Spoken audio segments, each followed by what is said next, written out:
আসসালামু আলাইকুম। ছোট পর্দার জনপ্রিয় অভিনেতা জাহের আলভীকে গ্রেপ্তার দেখিয়ে কারাগারে প্রেরণ করা হয়েছে। আপনারা জেনে থাকবেন যে গত কয়েক মাস আগে অভিনেতার স্ত্রী হঠাৎ অনাকাঙ্ক্ষিতভাবে আত্মহত্যা করে দুনিয়া থেকে চলে গিয়েছিল। যে ঘটনাটি সারা বাংলাদেশে বেশ আলোচনা এবং সমালোচনার জন্ম দিয়েছিল, কারণ এই জাহের আলভীকে ঘিরে অনেক ধরনের গুরুতর অভিযোগ রয়েছে। যেখানে প্রথম যে গুরুতর অভিযোগটি দায়ের করা হয়েছে এবং সেই মামলায় তাকে গ্রেপ্তার করা হয়েছে, সেটা হচ্ছে তিনি তার স্ত্রীকে আত্মহত্যার প্ররোচনা দিয়েছিলেন।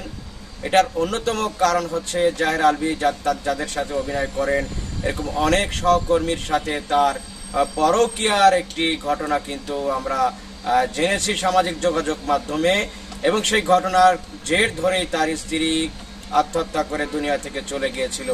এবং তারপর থেকে জাহের আলভী কিন্তু আত্মগোপনে চলে গিয়েছিল, কিন্তু হঠাৎ করে অতি সম্প্রতি তিনি আত্মসমর্পণ করেছেন।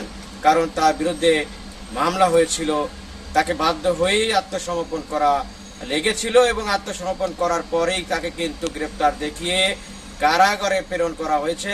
তিনি জামিন আবেদন করেছিলেন যে তার শারীরিক অবস্থা ভালো না, তিনি হাঁপানি রোগে ভুগছেন, কিন্তু আদালত তার কোনো কথার ভ্রুক্ষেপ না করে বাস্তবসম্মত যে সিদ্ধান্ত, অর্থাৎ তাকে কারাগারে পাঠানো হয়েছে।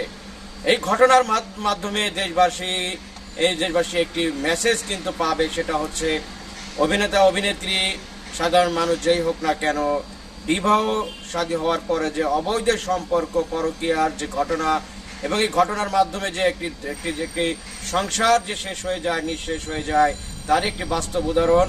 এবং এরপরেই কিন্তু আমরা দেখলাম যে আজকে আলভী কিন্তু গ্রেপ্তার হয়েছেন। তার একটি মাত্র পুত্র সন্তান রয়েছে। আসলে তার জীবনটাও কিন্তু একটি অনিশ্চিত ভবিষ্যতের দিকে আপনার তাকিয়ে রয়েছে। আমাদের সকলের এই জাহের আলভীর শিক্ষা থেকে যারা অভিনেতা অভিনেত্রী রয়েছে, সাধারণ মানুষ রয়েছে, তাদেরও কিন্তু শিক্ষা নেওয়া উচিত। আমরা আশা করব যে জাহের আলভী যে পরকীয়ার যে ঘটনা ঘটিয়েছেন এবং যে তার কারণে যে একটি সংসার যে নষ্ট হয়েছে, সেটা তিনি ভুল বুঝতে পেরে একটি সময় সে ভালো হয়ে হয়তো ফিরবেন, কিন্তু তার যে সন্তান তার মাকে হারালো, একটি পরিবার ধ্বংস হয়ে গেল, সেটা কিন্তু ফিরে আসবে না। তাই আমাদেরকে মানুষ হিসেবে অবশ্যই সতর্কতা অবলম্বন করা উচিত। যারা আমাদের চ্যানেলে নিয়মিত ভিডিওগুলো দেখেন, অবশ্যই চ্যানেলটি সাবস্ক্রাইব করবেন, আমাদের ভিডিওগুলো শেয়ার করবেন, কমেন্ট করবেন আপনাদের গুরুত্বপূর্ণ মতামতগুলো। যদি কোনো ধরনের ভুল ত্রুটি হয়ে থাকে সেটাও অবশ্যই আমাদের কমেন্ট করে জানাবেন। ইনশাআল্লাহ আমরা সেটি উত্তরণের চেষ্টা করব। আল্লাহ হাফেজ।